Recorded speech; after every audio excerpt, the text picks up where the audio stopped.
Okay, guys, and this is the blonde fat girl, right? So this is a very cheap IEM. It costs just 10 US dollars, and it sounds reasonable for the price that they are asking for. So I would say this is a great budget IEM that you can use as a spare IEM and put in your bag. Hi guys, my name's Ian. Thank you so much for clicking on this video. I do mostly audio product reviews, and if you guys are interested in this type of content, do consider to subscribe to my channel and click on the bell so that you get notified of my future videos. Okay, so let's get right into the review. The blonde fat girl. I'm not too sure why they gave it this name. Is definitely not fat. All right, so this is a single dynamic driver and it's a bullet style. Inside it, I think there is a 10mm dynamic driver. And let's talk about the accessories, the specs of it, the fit and comfort, and then we'll talk about the sound. Okay, so comes in this box like this. The box is a little bit beat up during shipment, but yeah, and the box is pretty small, and the quality of the box, I mean it fits the $10 price that they are asking for, because nothing fancy about the box. Okay, just look at that. Okay, so let's not spend too much time on the box. All right, ear tips. Right, again, the ear tips is not very desirable for me, but it works. Okay, but I will definitely use up my own ear tips. I will not be using this ear tips. It's kind of soft, mushy. I mean, the center piece is hard, but on the outside of the silicone ear tip, it's a little bit too soft and mushy. So the seal gets lost quite easily. So I won't be using these tips. And it comes with a user guide. Okay, so this is the bare minimum in terms of accessories. Let's talk about the build quality of this IEM. Firstly, the cable. The cable is not detachable. Okay, so if your cable frays or you get cut or damaged, that's it, you need to buy a new one. Okay, the bottom half of this cable is fabric. Okay, so in terms of I mean, the cable's alright. It's a single core. You can't really see what's inside, but it does cause a little bit of microphonics, which I noticed when the cable rubbed against my shirt. So it's just a bit, it's not a lot. I mean, it depends on your tolerance level. The headphone jack is a straight type 3.5. Okay, and it splits out to this metal Y splitter, and from the Y splitter onwards it's rubber. All right, so no fabric there. So this part here, when it's rubbing against my shirt, is fine, but when this part here at the bottom part, when it rubs at the bottom part of my shirt, I do hear a little bit of microphonics. Okay, so this is the IEM, and as you can see, the cable is not detachable. The IEM itself is entirely made of metal. I think it's aluminum. The shell is a bullet style. At the back of the bullet style IEM, which is this, got the logo here. Okay, and of course the left and the right. And if I'm not too sure if you guys can see on this side, it does say FG. Okay, this word right here, which stands for fat girl. Okay, and the nozzle is pretty normal. It's not too wide, not too narrow as well. So overall, the build is okay. It's light, pretty light. Okay, let's talk about fit and comfort. Not too sure if you watched my other videos, but I do like bullet style IEMs. They fit my ear really well, and it's really fast to put it on and take it off. So in terms of convenience, I prefer the bullet style. In terms of the comfort, is good. All right, this part here does rest against the back of my ear just that little bit, but it's a bit discomfort. I wouldn't say as fatigue. I don't feel any fatigue wearing this. I can wear this the entire day, no problem. But yeah, so fit and comfort is okay, right? Now let's talk about the sound, right? Now, for that, I have my graph. I already graphed this IEM, so let's just show the graph here. And I will compare it with a few IEMs right here, as you can see. But let's talk about the technicalities of this IEM. Soundstage. Soundstage is wide. It's got a reasonable depth, a bit of height as well, and not much of a layering. Okay, so sound separation is okay, right? It's not a very good sound separation, but it's reasonable. Okay, in terms of the depth and layering of the sound and the separation of the sound is okay as well. It's not the best. Okay, the driver inside I think is pretty okay. It's a composite diaphragm, so it's not the best driver inside. It's $10 anyway. All right. Imaging is fine. It's good. It does pinpoint the positions of the instruments, so it's quite separated, as I mentioned. Yeah, so I think in terms of the imaging, the sound stage is just about, maybe I'll give it about 2.5 out of 5 for this sound stage. Okay, for the detail retrieval and resolution, again, it's okay. It's not a very resolute and crystal clear type of sound production. It does have quite good detail retrievals. Okay, I can hear some nuances of the sound on certain tracks, but other than that, sometimes it's just a bit hard to pick up. Okay, so in terms of resolution, it's okay. It's not the best. All right. Detail retrieval is okay as well, right? Yeah, so that's it for the technicality. So as you can hear, the technicalities on this IEM overall is about 2.5. You know, it's not a very outstanding type of technical performance on these IEMs. Now let's talk about the sound. Okay, so for that, let's take a look at the graph. So I've graphed these. Oh, sorry. Let's just go back. There you go. So this is the graph. As I mentioned, I already graphed this. But just a disclaimer out there, graph just by reading the graph alone, it will not tell you the entire performance of the IEM. So try not to look at the graph and determine the performance of an IEM, because it doesn't, because there are other aspects of the IEM that you cannot graph, like technicalities, the sound stage, the timbre, and the note weight and the tone, you know.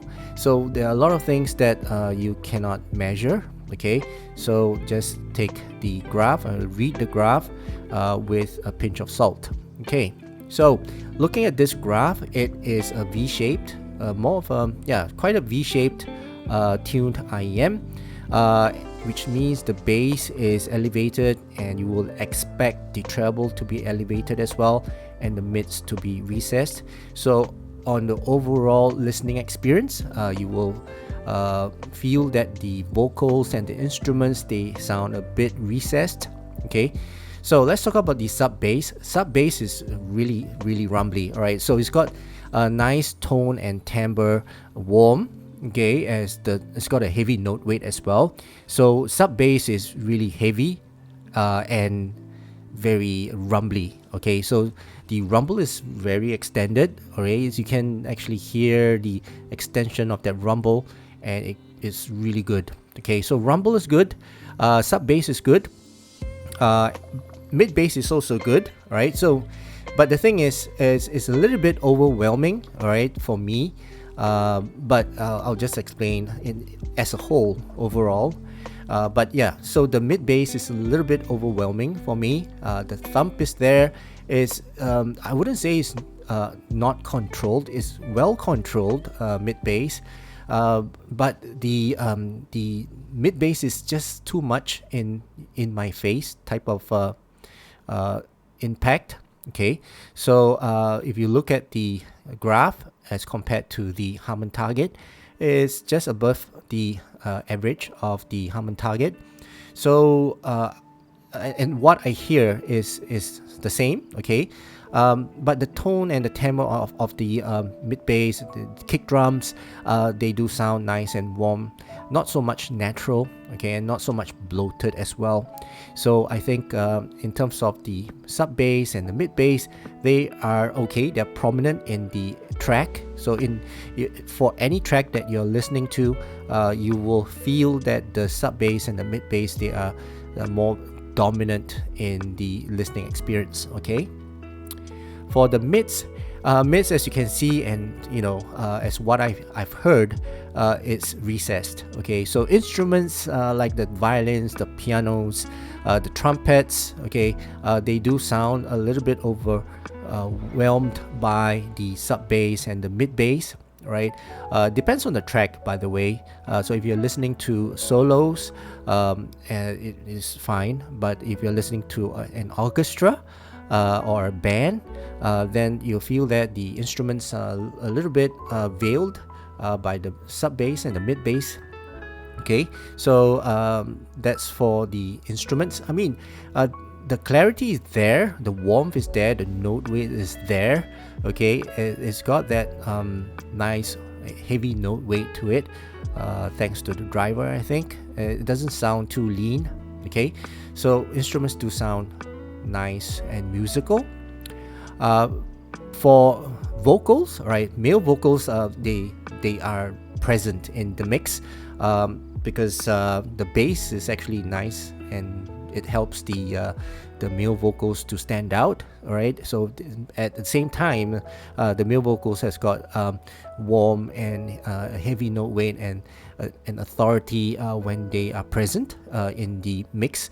So for male vocals, it sounds better on this IEM as compared to female vocals, which I'll come to later. But yeah, so male vocals, they sound okay. I mean, they do sound still recessed. Okay, kick drums and bass, they do they are more prominent than the vocals. Okay, but the male vocals, they do have that presence in the mix. Okay, female vocals, I would say they sound recessed. Okay, they are not really prominent in the mix. There's a little bit of brightness. Okay, you can hear, I mean, it's not a lot, but you can feel that the female vocals, they sound nice, right? They're not a very bright type of female vocals, right? So in terms of the female vocals, they're okay. They sound laid back. I've got that heavy note weight as well, a warm tone to the female voice. It's a little bit on the shouty side, okay, but it's not very, very prominent. Okay, so it's okay. It's not a very shouty IEM, okay, for that matter. Now let's talk about the treble, right? So treble is okay. It's almost close to the Harman target, but yeah. So I have no complaints about the treble. Okay, no buts. The treble is reasonable. It's reasonably clear. It's got good extension. The roll off is natural. Cymbal strikes and hi hats, they sound nice and clean, right? Not so much of a excitement and energy to the treble, but it's reasonable. Okay, it's not an overwhelming treble. It's not a very dark treble as well. So treble wise, I would say is almost okay to listen to. Yeah.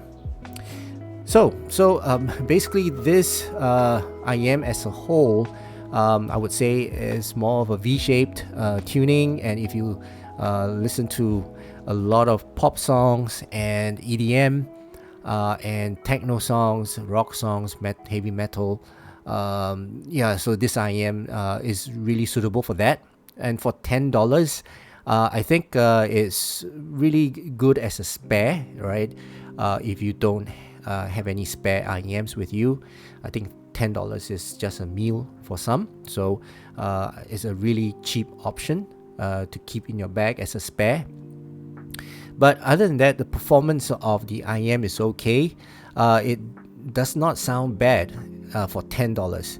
But if you were to price this at $50, obviously this will sound bad in my books. Okay, but for $10, I think it's fine. Okay, so I would recommend it to anyone who has $10 and is on the budget. Okay, so yeah, but if you have more than $10, there are other better options than this. Okay, a lot of other brands out there have V-shaped tuning like this. Most of the brands nowadays, they are trying to follow the Harman Target nowadays. So let's just compare it with some other IEMs. Okay, so this, as you guys know, is the infamous Blonde BL03. Okay, so let's take a look at the graph. Might need to bring this a little bit closer. Okay, so this is the graph between the Blonde BL03 and the Fat Girl. Okay, so the Fat Girl is the red line and the BL03 is the green line. Okay, so the Blonde BL03 has got more mid bass, right? More so than the Fat Girl. But if you look at the treble, okay, the Blonde BL03 has got a darker treble. So when I'm listening or when I'm comparing these two IEMs, I can feel that the BL03 is more muted. It's got a darker treble and less excitement from these Fat Girls. Already the Fat Girls, they don't sound as exciting as compared to some of my other IEMs, but this BL03 is even less exciting, all right, and less energetic. Okay, I would say not as crispy, right? So that's for the treble. The roll off is almost the same. So I would say the Fat Girl has got a little bit brighter treble with kind of the same type of roll off and extension of the treble. Okay, now let's compare them with the KB Ear Inc. All right, so let's take a look at the graph between these two. So let's go to KB Ear. Okay, so this is the graph of the KB Ear Inc.